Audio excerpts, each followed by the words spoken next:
I'm Claire. I'm a 29-year-old homemaker. I've been married to Matt, who's 34, for 4 years now. We don't have any kids. I met Matt when I was about to graduate from college. I was working part-time during peak season at a medium-sized computer store my parents owned. They were short-staffed in the IT department. Back then, I used to create YouTube videos with my friends. I was good at video editing and programming, so my dad relied on me a lot. Matt was the chief of the department at that time. He was meticulous, quiet, kind, and had a great rapport with people. He also had my dad's full trust. We worked on many projects together, and it didn't take long for us to start dating. Both my dad and mom supported our relationship, and our journey to marriage was smooth. After getting married, Matt started a subsidiary company with some financial help from my dad. Matt and Dad got along so well. They looked more like a real parent and child than Dad and I did. A year after its inception, Matt's company began to thrive. That's when my dad's health started deteriorating, leading to frequent hospital visits. Being deeply involved in almost every aspect of the medium-sized company, Dad couldn't manage things as before, and the business started to decline. For my part, I was somewhat reassured that Matt would be there to help me when the time came. I thought Matt would step in if things got too bad, since he had been the chief and knew the ins and outs of the company. But even though he must have known about the situation, he didn't say a word. I assumed Matt was waiting for Dad to ask for help, respecting his pride. However, Dad's condition worsened, requiring long-term hospitalization. When I rushed to visit him after getting a call from Mom, Dad, weakened by his illness, said with a grim face, "If things continue like this, we might go bankrupt." I felt he was silently asking for help. On my way out, Mom, who was helping with the accounts, asked, "Can't we consult Matt?" Mom said he thought Dad couldn't ask for help or to represent himself if he couldn't trouble Matt, who was finally starting to make a difference after a year of independence. She said Dad wouldn't ask Matt for help because he didn't want to burden him, especially now that his business was finally picking up. Knowing Dad's stubborn yet kind nature, I knew he'd never ask for help. So I told Mom, "Don't worry, I'll ask Matt for assistance." I believed Matt would help Dad. That night, I decided to talk to Matt. While he was working on his laptop in the living room, I started, "Hey, about Dad's company?" I explained Dad's health, his low spirits, and the dire state of his business, asking if he could help. I expected him to willingly assist, but his response was the opposite. Without even looking up from his laptop, he said, "You're joking, right?" I was taken aback. Whether he had always felt this way or I just hadn't noticed, Matt seemed like a completely different person. I can't see any trace of his friendliness or kindness. He looked at me, smirked, and said, "Why would I take on extra work now when my business is finally growing? Even if your dad's company goes under, it won't affect mine since we only handle IT." I had misunderstood him. He wasn't concerned about Dad at all. I was so wrong to think that Matt would take Dad's position and not speak until Dad asked for help. He didn't have the slightest compassion or concern for Dad. In disbelief, I retorted, "After all the financial support and client referrals Dad gave you when you started, isn't this a bit too cold-hearted?" After a brief pause, he coldly replied, "That is that, this is this. Mixing personal feelings with business never ends well. What if we both go under? I've come this far, and I won't do anything that's not mutually beneficial." I had to hold back my urge to shout at Matt's attitude, as if he hadn't received any favors from Dad. If I upset Matt now, I might never be able to persuade him again. Taking a deep breath to calm myself, I tried again. "Then, could you at least take charge of the company until Dad gets discharged from the hospital?"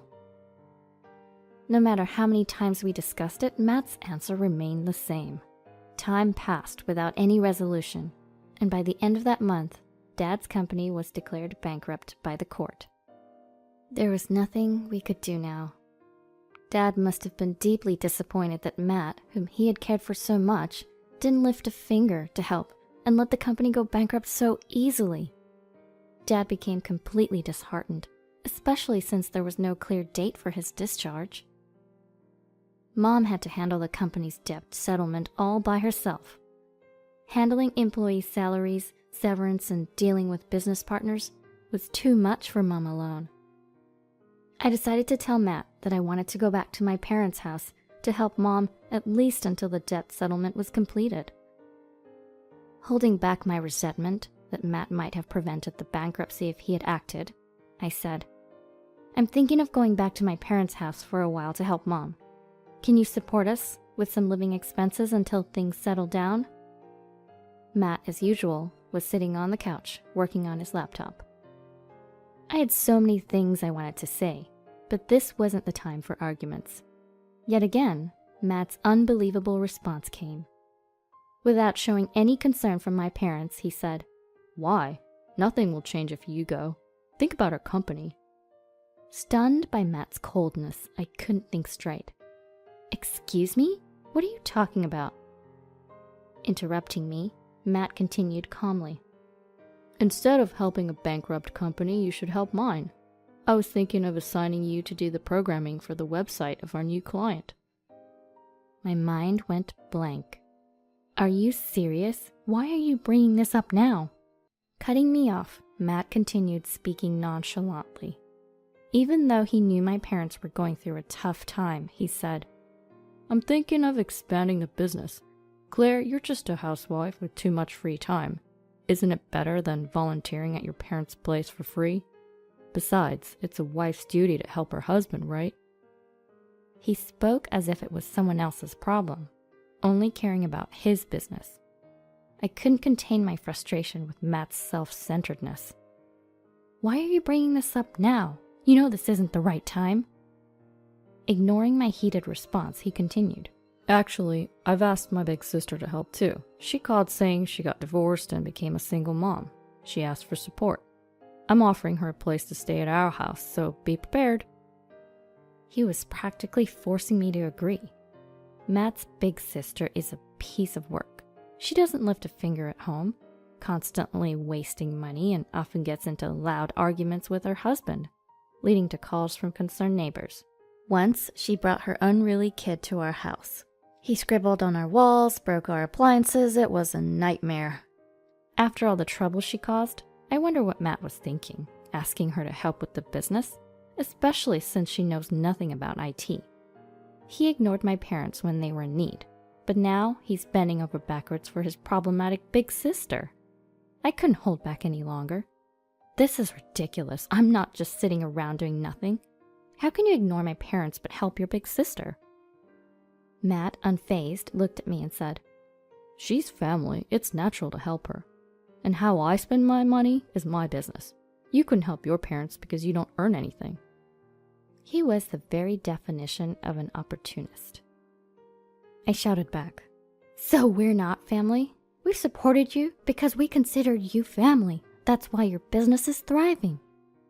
Yet he calmly retorted, "You're so ungrateful. Sure, you gave me a start, but my hard work built the company. Helping your parents is a waste of time.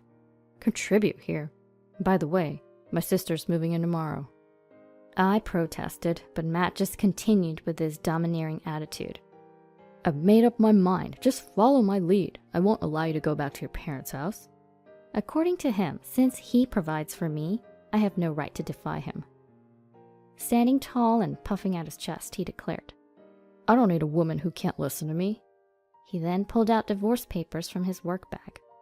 "If you can't obey, we might as well get divorced." "Why do you even have those?" I asked.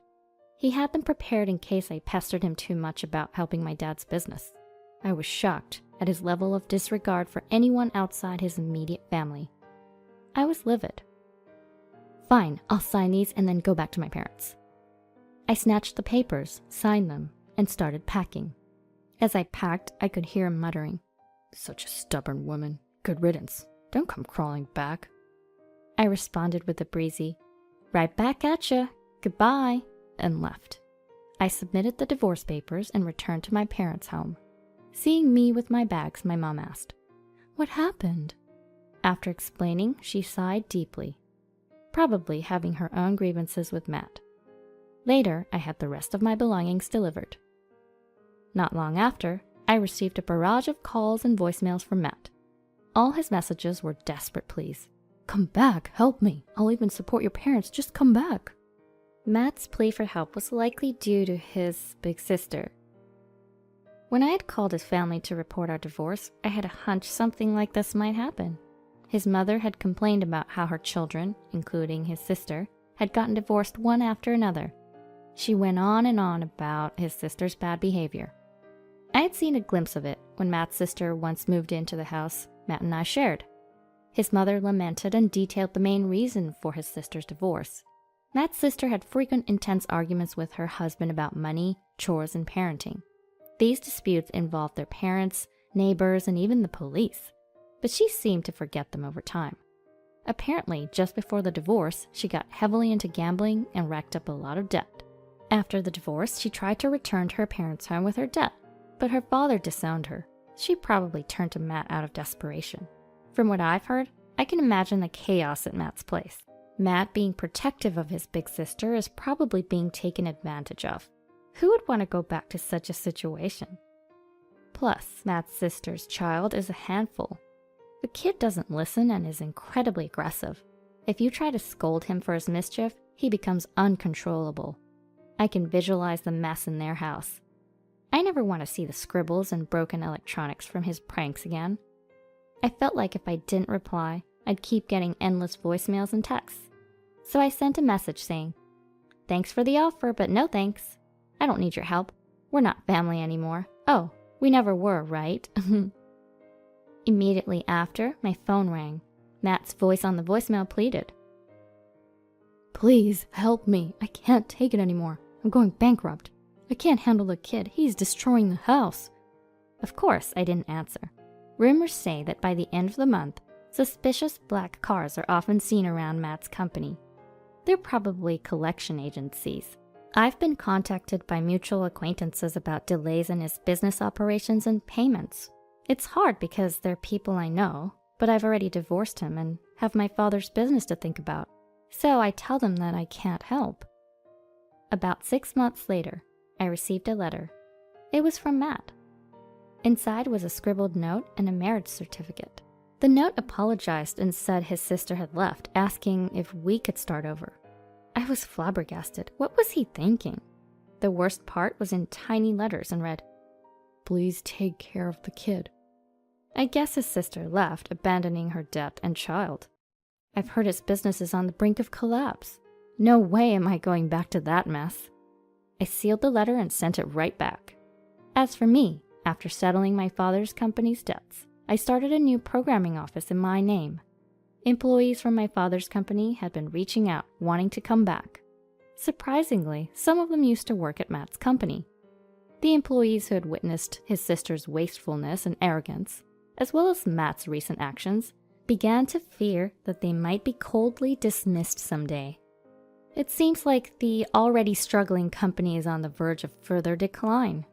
When they heard about my new business venture, they were overjoyed.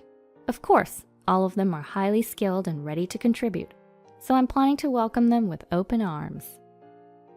I'm genuinely excited about the opportunity to restart and work with these familiar faces again. And my father, who had been deeply depressed due to our company's bankruptcy and had no clear discharge date from the hospital, showed remarkable recovery upon hearing the news. He's expected to be discharged soon. He's already eager to return and work even harder than before. At the same time, I heard that Matt's company went bankrupt. I chose to completely ignore it, so I'm not sure what's happening with him now. Regardless of whether someone is family or not, it's essential to cherish relationships built on compassion and trust.